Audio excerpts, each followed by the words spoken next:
Hey YouTube. So I wanted to make a quick video about Nelly, Snoop, Nina Turner, Charlamagne, President Obama, like basically all these people, and the conversation that's circling around what's going on. So I would like to start by saying I used to be a huge fan of Charlamagne the Gods.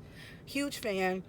Um, I'm still a fan. I don't watch The Breakfast Club as much, but I'm still a fan. Not as big of a fan because I don't like the way I don't like the fact that he doesn't say anything about Andrew Schulz being problematic and disrespectful and antagonistic towards black women. So, to be honest, I don't watch The Breakfast Club as much as I used to because to me that's a problem. It's like Charlamagne, I celebrated him so much. I was so happy about his journey, his, like, talking about like mental health. And I was like watching The Breakfast Club when he was like smelling chairs and shit after women would leave, or, like weird stuff. But he appears to be a completely different man now. And I supported that journey. I supported his mental health, him advocating for mental health and pushing that narrative out there. I thought it was extremely important, especially for black people, for our community. So I applauded him throughout all of those things. I'm a fan of Nina Turner, but I feel like Nina Turner she's kind of angry with the Democratic Party. And she's been like railing against the Democratic Party. She was even railing against Kamala Harris. So I think her new thing now is basically going against the Democratic Party. So a lot of times when I listen to some of the things she say, I agree with some of her political ideologies, but when I don't know, I just feel like her vendetta or her frustration is more personal than it is policy driven. And I could be wrong because she's a progressive, and I deem myself progressive on certain things. I deem myself conservative on other things, but I feel like her fight is really about her feeling like she was, I don't know, like kind of ousted or shunned or not completely respected by the Democratic Party. So I feel like her little issue is more personal. However, Charlamagne basically made a point and was saying, how are you guys going to hold Snoop and Nelly like more accountable or more responsible than you're holding President Biden and President Obama? So I believe those points are intellectually dishonest, and I'll tell you why. Snoop and Nelly are ours. Like, I feel like because I love music, I love black culture, I love being black, like I feel like those people, although they're musicians, but these are musicians that we've been listening to for decades. These are musicians we expect to advocate because they have a voice, right? President Biden and President Obama is playing politics because that's what they do. Politicians are liars. People do not trust them. They don't trust them to be honest. They don't trust them to be consistent. So it's not a matter of not being angry at President Biden and President Obama. It's kind of like what it is with them. You know what they're doing. And with Nelly and Snoop, it feels more like sellout kind of energy because they did it for money. So it's like Kendrick Lamar supporting Donald Trump. I will be devastated, like devastated. Like I would be like, oh my God, because this is a man that I listen to every day. This is a man who I believes love black people, love this culture, love us and advocate for us. So it's different. It's different if he were to support Donald Trump versus Barack Obama having a conversation with Donald Trump. I think Barack Obama was a okay president, I suppose, but I don't trust him. I don't trust him. I don't trust him to do what's right. I trust him to do what's politically expedient. And maybe that's wrong to think like that, but he's a politician. They lie for a living. Like, they lie, they manipulate for a living. So it's almost like you expect it. You don't expect it from someone like a Nelly. And see, Nelly to me is making it worse because he keeps coming out, and this is what he said. He was like, oh, I didn't do it for a check. I didn't do it for a check. I did it because I respect the office. Nelly, baby, nobody believes that. I don't think you believe that.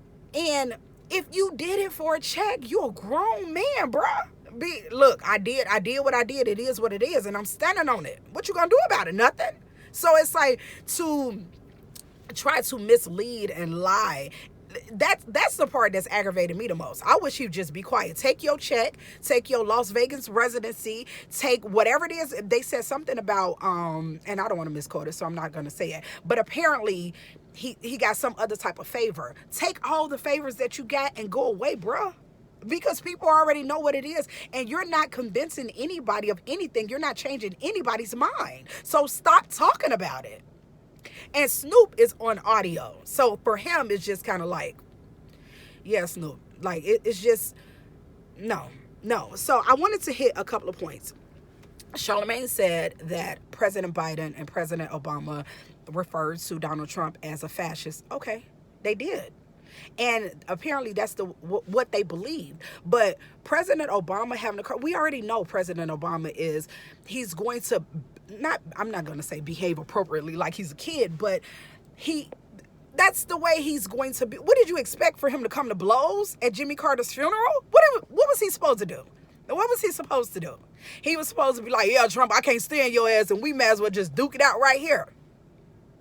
He was the president of the United States.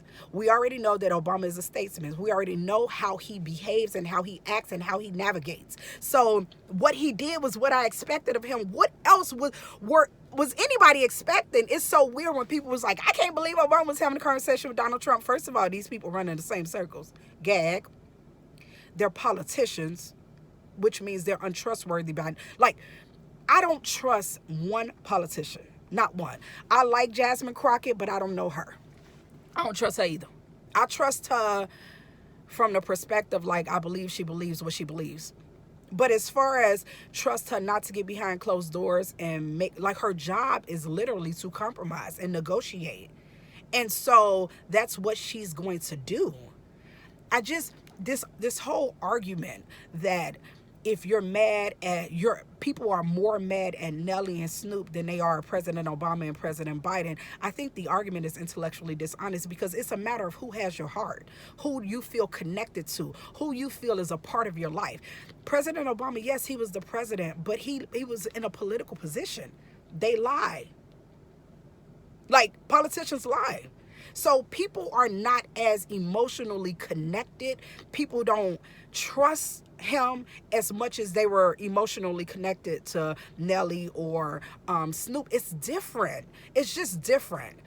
And like I believe I said previously, you could be mad at all of them. You could feel some type of way about all of them. You could think all of them is just kind of like bending the knee or whatever the case. But I feel, from my perspective at least, with Nelly and Snoop, it stings a little bit more. When I seen Obama sitting there with Donald Trump, I'm like, yeah, they two politicians. Two rich-ass politicians who don't care about the average person. But you think, you believe, and we all may be wrong, but you would think and believe that Nelly and Snoop actually care about you. They don't. But because these are like our, I wouldn't say leaders. I don't look at them as leaders at all. But it's like they're ours. It's kind of like how people will argue you to the death about Whitney Houston never doing drugs. Musicians, black musicians in particular, these people become a part of our lives. And so it's kind of like, damn, I can't believe you did that, big dog. Like, I didn't expect that from you. But it wasn't a matter of we're not upset with President Biden and President Obama. They all suck. Like, they all are. Like, I just, the argument just seems so intellectually dishonest. And Charlamagne, as much as I still like Charlamagne, what you need to focus on is why you feel that it's okay to let Andrew Schulz be antagonistic and disrespectful to black women. Because I firmly believe that K-Dot shot was for you. That Coon shot, I think whacked out murals. Yeah, I believe that was for you. So that should be your concern. It should be your concern why somebody who you obviously are very, very close to, have a very good relationship with, why is he so antagonistic to black women, knowing that your whole shtick, your whole thing's supposed to be about empowering black people, supporting black people, giving black people platforms and jobs and all of this. So why do your mans find value in being antagonistic to the same people that you say that you're advocating and supporting?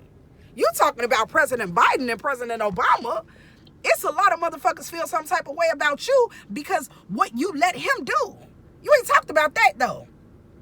You ain't talked about the fact that there's a lot of people looking at you sideways because your mans find value in being problematic to black people and think it's funny. You ain't talking about that. You never talk about that.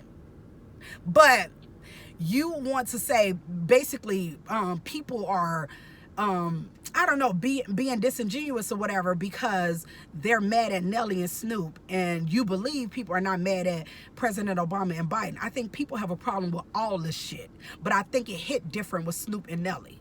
And yours hit different with Andrew Schulz because you should check your man's like, why is it that you find value? And it's almost like mocking black people. He mocks black people, and you don't talk about that because he's a comedian. So because the realest shit is said through jest, because punks is scared to say what they truly feel, so they make a joke about it. They try to be funny about it, but it's what they actually feel for real. Have you had a conversation with your mans about being antagonistic towards black people, black women? No, you didn't, but you felt necessary to talk about this. Yeah, I see. Yeah, I don't believe you. You're going to need some more people. Like, because, yeah, I feel a way about President Obama. I feel a way about President Biden. I feel a way about anybody who normalized Donald Trump. But more importantly, Nelly and Snoop, I just think different of them. And you, I thought different of you too. Until Andrew Schulz, like, his shtick has almost become antagonizing and mocking black people. And you are a man who has this gigantic platform that says he loves black people, he advocates for black people, and he's all about black empowerment. But one of your best friends finds value in mocking those same people you say you're advocating and empowering. That should probably be something that you focus on more so than being intellectually dishonest about President Biden, President Obama, and Snoop and Nelly, because I think it's completely different. And you know how powerful music is. You know how people look at their artists. And I am not arguing that Nelly and Snoop is more effective or it's worse. That's not my argument. My argument is that Nelly and Snoop is like in our hearts, and Obama was the president. It's different. The way you look at them is different. They're politicians. They lie. That's what they do. That's what we expect them to do. It's unfortunate, but that's what it's almost like expected. Like, yeah, they were sitting together. They was talking. Ain't no telling what they were saying. President Obama was just, being the kind of man that he is. He's going to play. He's going to not even play, but he's going to act accordingly. And we expect that from him. We didn't expect it from Nelly and Snoop. And that's the gag.